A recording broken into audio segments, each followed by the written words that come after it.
જય માતાજી મિત્રો, ફરી એક વખત સ્વાગત છે તમારું આજના નવા બ્લોગ વિડીયોની અંદર। તો આજે આપણે બ્લોગ વિડીયો લઈને આવી ગયા છીએ। તો ચૌધરી ભગવાનભાઈ દલસિંહભાઈ એમના ફાર્મ હાઉસ ઉપર। તો આજે આપણે ફાર્મ હાઉસ પર મીટિંગ છે તેમની, અને મીટિંગમાં છે રાસાયણિક ખાતર અને એમની ઓર્ગેનિક ખેતીનું મીટિંગ બહુ રાખેલી છે, અને બધા માણસો પણ પધારેલા છે। તો મિત્રો વ્લોગમાં જોડાયેલા રહેજો, ખેતી કરવાનો અનુભવ તમને જાણવા મળશે। પછી ખેતીમાં તમારે યુરિયા ના નાખવું હોય એના માટે પણ તમને પૂરેપૂરી માહિતી મળશે। બ્લોગમાં જોડાયેલા રહેજો।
પટેલ આપ સર્વ ખેડૂત મિત્રોનું હાર્દિક સ્વાગત કરું છું। મિત્રો આજના સેમિનારની અંદર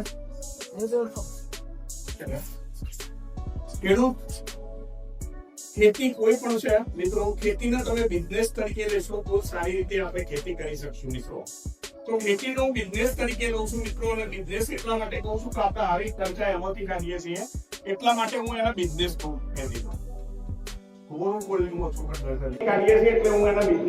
કોઈ પણ બિઝનેસની અંદર નોટ અને પેન કમ્પલસરી આવી જોઈએ, બરાબર છે?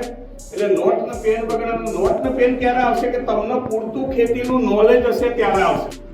ખેડૂતની હાલત તો હું પણ ખેડૂતનો દીકરો છું મિત્રો, ખેડૂતની હાલત એવી છે, અવાજ આવે છે કમ્પ્લીટ? હા, ખેડૂતની હાલત એવી છે કે એક બાજુ ખાય છે, એક બાજુ કૂવો છે।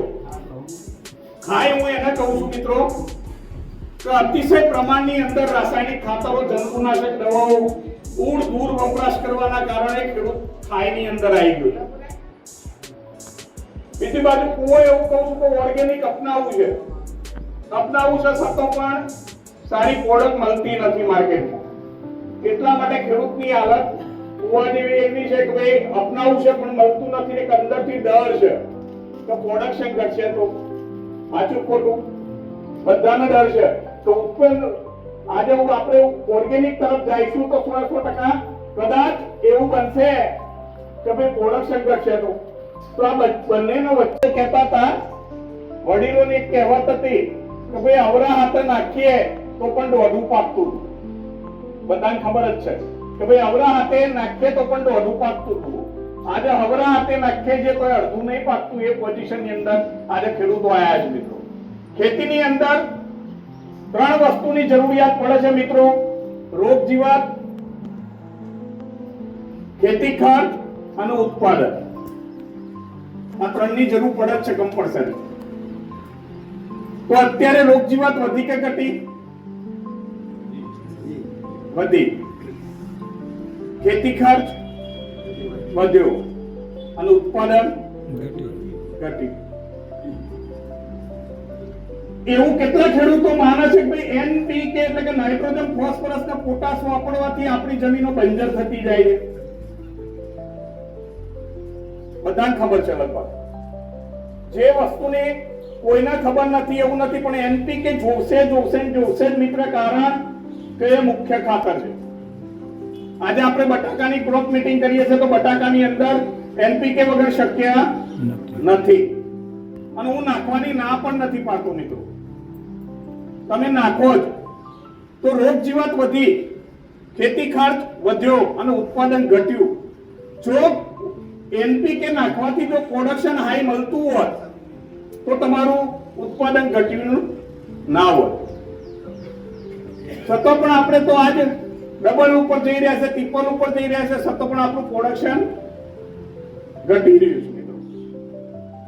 રોગ જીવાત વધી રહ્યા છે, ખેતી ખર્ચ વધશે અને પ્રોડક્શન ઘટાશે. આવું ખેતીની અંદર બીજા 4 વસ્તુની જરૂરિયાત છે મિત્રો. એ કઈ 4 વસ્તુની જરૂરિયાત છે મિત્રો? તો એ 4 વસ્તુ છે H O M અને C. H એટલે હાઇડ્રોજન. હાઇડ્રોજન એટલે પાણી. પાણી વગર ખેતી શક્ય છે નથી. પાણી કમ્પલસરી જોઈએ. પાણી કેવું હોવું જોઈએ? હાઇડ્રોજન એટલે કે પાણી કેવું હોવું જોઈએ કે સંપૂર્ણ TDS એના માઇનોલ હોય, એટલે કે હાઈ TDS વાળું પાણી હોય તો પણ ખેતીની અંદર પ્રોડક્શન મળતા નથી. TDS માં તો ખબર પડે છે ને, આપણે ઘણી વખત બોલતા મોરું પાણી, આવું બોલીએ. એટલે કે હાઈ TDS હોય તો તમને પ્રોડક્શન મળતું નથી. એટલે કે પ્રોડક્શન લેવા માટે પાણીના TDS સારા આવવા જોઈએ. એટલે હાઇડ્રોજન મેન વિકલ્પ છે પાણીનો. પાણી વગર આપણે આજે બટાકા પકવી શકતા નથી. બીજું છે ઓક્સિજન. O એટલે ઓક્સિજન. ઓક્સિજન વગર ખેતી શક્ય છે મિત્રો? કોઈ પણ તમે પાક વાવો છો તો છોડ એક સજીવ વસ્તુ છે મિત્રો, અને સજીવ વસ્તુની અંદર ઓક્સિજન કમ્પલસરી જોઈએ. સૌથી વધારે ઓક્સિજન કોણ ખાય છે ભાઈ? તો જમીનની અંદર રહેલા બેક્ટેરિયા. અને બેક્ટેરિયા શું? તો આપણું રસોડું. તમે યુરિયા, ડીએપી, પોટાશિયા કોઈ પણ ખાતર આપો છો મિત્ર, છોડ ડાયરેક્ટ ઊંચા પર રહે, એનો રોટી તૈયાર કરીને જે રસોઈ બનાવે છે એનું નાક દબાઈ દઈએ તો જીવી શકાય નથી શક્ય. એ જ રીતે જમીનની અંદર બેક્ટેરિયા છે, એ આપણી રોટવાવાળી બાયો છે મિત્રો, અને એ બેક્ટેરિયા ને અંદર પૂરતા પ્રમાણમાં ઓક્સિજન ન મળવાથી, અને બે જ રીતે ઓક્સિજન, બે જ વસ્તુની જરૂરિયાત છે એની. એક છે એનો ખોરાક છે કાર્બન, અને બીજું છે ઓક્સિજન. જમીનની અંદર છિદ્રો પુરાઈ જવા. આજે બેક્ટેરિયાની સંખ્યા કેટલી છે ખબર છે? 90 લાખ. કેટલી? એટલે 2 કરોડ ને 10 લાખ બાયો આપણે મારી ચૂકી છીએ જમીનમાં. મરવાના 2 જ કારણો છે મિત્રો. એક ઓક્સિજન પૂરતા પ્રમાણમાં ન મળવો, અને કાર્બન ન મળવો. એટલે કે ખોરાક છે એનો કાર્બન. આપણે આપણી ઘરવાળી કહીએ ભાઈ રસોઈ બનાવવાની, તારા રસોઈ બનાવવાની, રસોઈ ખાવાની નહીં. કેટલા દિવસ? વધુમાં વધુ 7 થી 8 દિવસ, 10 દિવસ. કારણ કે આપણે એને ખોરાક પૂરતો ના આપ્યો, એના કારણે એ રીતે 2 કરોડ ને 10 લાખ બેક્ટેરિયા આપણે મારી ચૂક્યા છીએ મિત્રો આજ સુધીમાં. અને બેક્ટેરિયાની સંખ્યા ઘટવાના કારણે તમે કોઈ પણ ખાતર આપો છો એ અલભ્ય સ્વરૂપમાં પડેલું હોય છે. એના લભ્ય સ્વરૂપમાં કન્વિન્સ કરવાનું કામ કોનું છે? બેક્ટેરિયાનું. એટલે કે જમીનની અંદર ઓક્સિજન પૂરતા પ્રમાણમાં આપવા માટે શું કરવું જોઈએ? તો ઉનાળાની મોસમની અંદર જમીનને તપાડવી જોઈએ, અને એના ઉપર 4 થી 5 ખેડ કરો તો જમીનના છિદ્રો ખુલશે અને જમીનની અંદર ઓક્સિજનની ક્રિયા રિલીઝ થશે. બીજો વિકલ્પ છે ઓર્ગેનિક. જેટલું ઓર્ગેનિક વધુ એના કારણે તમારું પ્રોડક્શન ગ્રોથ તરફ જઈ રહ્યું છે. બીજી એક વસ્તુ એવી થઈ છે મિત્રો કે રોગ જીવાત સામે પ્રતિકારક શક્તિ આપવા માટે પણ CN રેશિયો મેન્ટેન કરવો ખૂબ જ અગત્યનો છે મિત્રો. તો અમારી જોડે ત્રીજી વસ્તુ આવી કાર્બન. કાર્બનને જ્યારે તમારે સમજવું હોય ત્યારે 16 ન્યુટ્રિશન સમજવા ખૂબ જ જરૂરી. કયા 16 ન્યુટ્રિશન?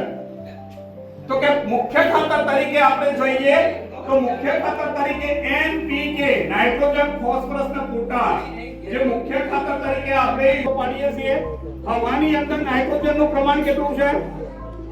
કોઈને ખબર છે? હવાની અંદર 78% કેટલું? 78% માં આપણો ભરોસો નથી, પણ 46% માં ભરોસો છે. હા કે ના? કે ભાઈ 46%. આજ તમે જે યુરિયા નાખો છો મિત્રો, એ યુરિયાની બેગ કેટલા રૂપિયા તૈયાર થાય છે કોઈ ખબર છે? એક યુરિયાની બેગ કેટલા રૂપિયા તૈયાર થાય છે? એ તો મળે છે તમને 2800 રૂપિયા તૈયાર થાય છે. કેટલા રૂપિયા? 2800 રૂપિયા. મિત્રો ગવર્નમેન્ટની અજબો રૂપિયાની સબસિડી છે. 75 વર્ષની અંદર એનપીકે એટલે કે નાઇટ્રોજન, ફોસ્ફરસ ને પોટાશ કેટલા લાખનું વાપરી ચૂક્યા છો? કલ્પના કરો, આપણે આપણા બિઝનેસમાં 75 વર્ષની અંદર કેટલા લાખનું યુરિયા ડીએપી વાપર્યું હશે? કરોડ નથી પકડવા, 50 લાખ જ પકડવું. 50 લાખ રૂપિયાનું તમે યુરિયા ડીએપી પોટાશ આ 3 ખાતર વાપરી ચૂક્યા છો મિત્રો. તો 50 લાખ રૂપિયાનો આપણે યુરિયા ડીએપી વાપરીશું. મારો એક જ પ્રશ્ન છે કે યુરિયાની અંદર 46% નાઇટ્રોજન આવે તો બાકીનું 54% શું આવે? પ્રોડક્ટ 100% એ બને.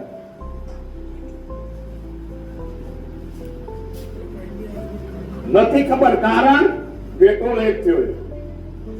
તો રોક્સ નામનું કેમિકલ્સ આવે છે, કેમ ઉમેરવામાં આવે છે મિત્રો? તો દાણો તૈયાર કરવા માટે. આપણે બાજરીના લોટ જેવી યુરિયા આપણે તો વાપરશો, હજી તો નાના દાણામાં મોટા દાણામાં આપણે પડી રહ્યા છીએ. એક વસ્તુ યાદ રાખજો મિત્રો, કાન ખોલી સાંભળી લેજો. યુરિયા ફોરકાસ્ટિંગ કરવું છે એટલે કે પૂંખવું છે ત્યારે હંમેશા યુરિયાનો દાણો મોટો પસંદ કરવાનો. કયો કરવાનો? તેનાથી બે મોટા ફાયદા છે તમને. બીજે આપણે માગે કયું? નાનો દાણો. કાન ખોલી સાંભળી લેજો કે મોટો દાણો એટલા માટે પસંદ કરવાનો ફોરકાસ્ટિંગમાં. હા, તમારો ઓગાળીને આપવું હોય તો નાનો દાણો પસંદ કરો, પણ સાહેબ અમે હેલું પડે એટલે નાનો દાણો પસંદ કરીએ. ખેડૂતનો દીકરો છે, બધી જ ખબર પડશે. પણ હેલું કરતા એ વિશેષ તમને કયા ફાયદા થશે મિત્રો? તો મોટો દાણો હશે તો કોઈ પણ ક્રોપ હશે, તમારો ક્રોપના ઉપર દાણો એટલે કે પત્તા ઉપર દાણો રહેશે નહીં. અને બીજો ફાયદો કે કોઈ મને એમ કહે કે સાહેબ 5 મિનિટમાં જમવાનું, કોઈ મને એમ કહે કે ભાઈ સાહેબ અડધો કલાકમાં જમવાનું, ડિફરન્ટ આવશે. એ જ રીતે મોટો દાણો આપ્યો હશે તો ધીમે ધીમે સ્લો રીતે આપશે છોડને, કે જેના કારણે છોડને ખાવાનો સમય વધુ મળી રહેશે. 1 કિલો યુરિયા, કાન ખોલીને આપડો આ વાક્ય, 1 કિલો યુરિયા છોડને ખવડાવવું છે તો 9 કિલો કાર્બન જોઈએ. કેટલો? જો આપણે હવે કઈ પરિસ્થિતિમાં જઈ રહ્યા છીએ, છોડને 1 કિલો યુરિયા ખવડાવવું છે મારે તો 9 કિલો કાર્બન હોય તો આ બંનેનું લગ્ન થાય ત્યારે જ છોડ ખાઈ શકે. આજ સુધી કાર્બનનું તો પાછળ જઈએ થોડાક. બીજું તત્વ છે તેનું નામ છે ફોસ્ફરસ. પી એટલે 75 વર્ષ થયા, હજી તો પોટાશ. પી એટલે ફોસ્ફરસ. પી એટલું 1.5 કિલો ડીએપી જોઈએ. પણ એના મેસેજ પાછળનો એક બીજું રહસ્ય આવ્યું છે કે ભાઈ તમારી જમીનનો પીએચ 6 થી મોડી 7.5 વચ્ચે આવવો જોઈએ અને તમારી જમીનની અંદર કાર્બનનું પ્રમાણ 5% આવવું જોઈએ. 0.5% જો તમારી જમીનની અંદર કાર્બનનું પ્રમાણ હોય તો 1 ટન બટાકું પકવવા માટે 1.5 કિલો ફોસ્ફરસ જોઈએ. આ લેટેસ્ટ મેસેજ છે અમરાવતી યુનિવર્સિટીના. હવે ફોસ્ફરસ તત્વ કેવું છે? કોન્ટેક્ટ પોઈન્ટ છે, જ્યાં પડ્યું હોય ત્યાં તે કાર્ય કરે. એટલા માટે આપણે પાયામાં આપવાની ભલામણ કરીએ છીએ મિત્રો. બરોબર? ની અંદરથી અનેક તૈયાર કરવાનું કામ કરવું છે ડીએપી નું છે. બીજું એનું કામ છે કે ભાઈ થડને મજબૂત કરવું. કોઈ પણ પાક છે એની અંદર થડ મજબૂત કરવાનું કામ કરવું છે ફોસ્ફરસ નું છે. સાઈડની ડાળીઓ કોઈ કેલ્શિયમ ઓછું પડશે તો દૂધ ખાવ, કેરા ખાવ, આવી ભલામણ કરે. હા કે ના? બરોબર છે? તમે તમારી જમીનનો નમૂનો નથી કર્યો તો તમે કેવી રીતે નક્કી કરી લીધું કે મારી જમીનમાં બટાકામાં 2 થેલી જ નાખવી પડશે ડીએપી? મને સાબિત કરી નાખો તમે કે તમે કેવી રીતે નક્કી કર્યું કે ભાઈ 2 થેલી નાખીએ તો જ બટાકા સારા થશે. જો 2 થેલી નાખવાથી સારા થતા હોત તો પ્રોડક્શન ઘટ્યું ના હોત. એટલે આપણે ઊંડ દૂર ખેતી કરીએ છીએ મિત્રો. એને સિસ્ટમમાં આવો. સિસ્ટમમાં આવવા માટે શું કરવું પડે? તો પહેલો નમૂનો કરાવવો પડે કે આપણી જમીનની અંદર બેક્ટેરિયાની સંખ્યા શું છે, જમીનની અંદર કાર્બનનું પ્રમાણ શું છે, અને જમીનની અંદર કયા કયા તત્વો ખૂટે છે, અલભ્ય સ્વરૂપમાં કયા કયા તત્વો પડ્યા છે. આ બધું જ નોલેજ હોય તો જ ખેતીને તમે બિઝનેસ તરીકે લઈ જઈ શકો છો. આઈટી ડાળીઓ ફોડવી એ કામ કોનું છે? ફોસ્ફરસનું. આપણને ખબર નથી, વધરે ખેતી કરીએ છીએ મિત્રો. બીજી વસ્તુ પોટાશ વાપરો છો કે એટલે પોટાશ. પોટાશ તો રો છું ખેતીની અંદર સુપર સાઈઝ બનાવે કે ભાઈ બટાકાનો અંદરનો ગર્ભ તૈયાર કરવો એ કામ કોનું છે? પણ અંદરનો ગર્ભ છે એ શું છે? તમે બટાકું એક કાપો વાઈએ છીએ આપણે અને 6 થી 8 બટાકા બમ્ફર કાઢીએ છીએ, એ અંદરનો જે ગર્ભ છે એ શું છે? કાર્બન. એમના છોકરાને 5 લાખ રૂપિયા બેંકમાં મૂક્યા, બરાબર છે, અને કીધું કે આજથી આવું ખેતી તારા ભરવાની, હું છૂટો, હું રિટાયર, હું એક પણ વસ્તુમાં ધ્યાન આપીશ નહીં, મારું કામ બે જ છે, ખાવું અને આરામ કરવું. બાકી ખેતી આખી તારામ ભરવાની. 5 લાખ રૂપિયાનું બેલેન્સ કરીને એક બેંકની અંદર આપ્યું. જ્યારે મગફળીની સીઝન આવી એટલે છોકરાએ લાખ રૂપિયા ઉઠાયા બેંકની અંદરથી, બિયારણ ખાતર આ બધું લાવવા માટે, બરોબર. અને જ્યારે મગફળી પાકી ત્યારે 70,000 રૂપિયા મૂકી આવ્યો. કેટલા? 70,000 રૂપિયા મૂકી આવ્યો એટલે 30 ની ઘટાઈ, બરોબર. આ રીતે બટાકાની સીઝન આવી એટલે પાછા લાખ રૂપિયા ઉઠાયા, બરાબર છે. અને પાછા ઉમેર્યા કેટલા? 80,000 ઉમેર્યા તો 20 ની ઘટ પડી. આમ કરતા કરતા જમીનની અંદરથી એક વસ્તુ ખલાસ થઈ ગઈ છે, તમને નથી ખબર. એનું નામ છે કાર્બન. અને જો કાર્બન જમીનની અંદર ન હોય મિત્રો તો આના વગર ખેતી શક્ય નથી. તમે જેટલા પણ ન્યુટ્રિશન હું બોલ્યા હમણાં એ બધા જ ન્યુટ્રિશન તમે જમીનમાં નાખો પણ છોડ જોડે મૂઢું નથી, એ ડૂચો નહીં ભરે. એ આ બધા જ ન્યુટ્રિશન અલભ્ય સ્વરૂપમાં પડે છે, એમને લભ્ય સ્વરૂપમાં કન્વિન્સ કરી અને છોડને રોધીને તૈયાર કરી અને આપવાનું કામ કોનું છે? કાર્બન, એટલે કે બેક્ટેરિયા. અને બેક્ટેરિયાનો મેન ખોરાક શું છે? કાર્બન. આપણે સરસ મજાના 2 વાગે ખેતર ન હોય તો કોઠાર તો ભરેલા જ છે ને ઘઉં ને બાજરાના. વાટકી ઘઉં લઈને બેસી જઈએ છીએ ના, આપણે પ્યોર રોટલી ખાઈએ છીએ કે રોટલો ખાઈએ છીએ.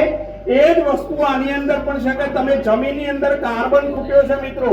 જ્યાં સુધી જમીનની અંદર કાર્બનનું બેલેન્સ નહીં થાય ત્યાં સુધી તમે ગમે એટલા ફોફા મારશો પણ ખેતી શક્ય, પ્રોડક્શન વધુ આવશે નહીં. કારણ કે મેં તમને પહેલા પણ કીધું કે છોડ ડીએપી, યુરિયા યા પોટાશ કોઈ પણ 1 કિલો ખાવું છે તો 9 કિલો કાર્બન જોઈએ. એટલે સૌથી વધારે વપરાશ શેનો છે? કાર્બનનો. તો જમીનની અંદર કાર્બન જ્યારે હતો કેટલો? આ વડીલો જ્યારે ખેતી કરતા હતા ત્યારે કાર્બનનું પ્રમાણ ભરપૂર પ્રમાણમાં હતું, એટલે આવડા હાથે નાખતા હતા અને રોધું પાકતું હતું. અત્યારે ખૂટ્યું છે શું જમીનની અંદર? તો પહેલું ખૂટ્યું છે કાર્બન. અને કાર્બનના કારણે રોગ જીવત પણ વધી છે. ક્યાં વધી છે? પાછળ મુદ્દો આવશે જ હમણાં. એટલે કે કાર્બન જમીનની અંદર ખૂબ પુષ્કળ પ્રમાણમાં ખૂટ્યો છે મિત્રો.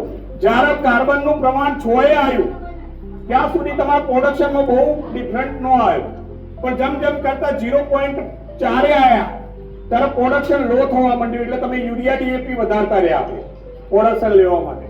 છતાં પણ કાર્બનનું પ્રમાણ નીચે આવી ગયું. આજે આપણે તમારી વાત કરવું એની તો તમે પોઝિશન હશે 0.250 એ આવી ઉભા હશો હાલમાં.